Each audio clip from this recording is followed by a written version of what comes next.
O caso de hoje é sobre o lobisomem no caminho da roça, o lobisomem na quaresma. Já puxa a cadeira e se sente para ouvir este caos. Tudo aconteceu em uma pequena cidade do interior do Mato Grosso, que fica a uns 500 quilômetros da capital Cuiabá. Eu morava com meus pais numa casinha num sítio em que vivíamos de favor a uma casinha bem simples de alvenaria. Janelas azuis e paredes brancas cercadas de uma pequena mata era um lugar muito agradável.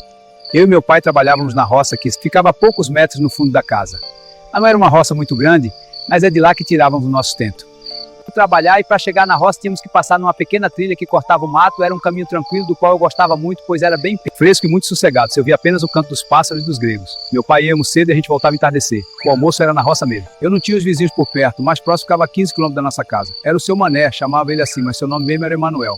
E era leiteiro, quase não víamos ele, mas quando ele aparecia, estava sempre de cara fechada. A minha mãe, que era muito religiosa, sempre me dizia para não falar com ele, pois ela dizia que ele mexia com artes ocultas, bruxas, várias coisas desse tipo. Eu morria de medo dele, pois o seu olhar era macabro. Meu pai dizia que ele era gente boa e que apenas não gostava muito de conversar desde que a sua mulher faleceu. Era uma sexta-feira. Havíamos recebido um convite para ir a uma festa de aniversário.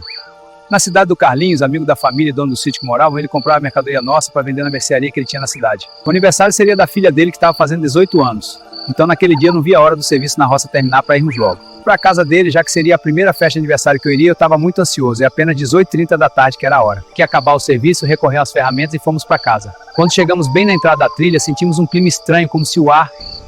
Oi filho, você sentiu isso? Que sim.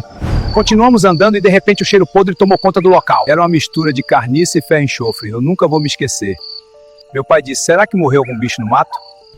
Antes que eu pudesse responder alguma coisa, ouvimos um ruído como se fosse uma mistura de porco do mato com cachorro. Minha espinha congelou e me deu um frio. Na barriga muito grande, meu pai me abraçou e disse, tem alguma coisa observando a gente. E foi quando do meio do mato saltou aquela criatura demoníaca. Eu dei um grito tão alto que aquela coisa deu um passo para trás. E meu pai entrou na minha frente gritando, se afasta, Satanás! A imagem daquele bicho nunca vai sair da minha mente. Tinha pelos escuros e falhados, era muito... Os olhos da criatura, eu juro que era aqui mesmo, um olhar tenebroso, seu Mané.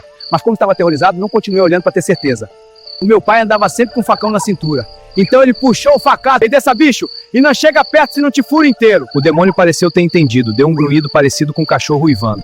Se embrenhou no mato. O meu pai me pegou no colo e saiu correndo em direção à nossa casa. Chegando lá, tranquei as portas e janelas. Contei para minha mãe o que tinha acontecido. E aqui, velho, eu tenho certeza.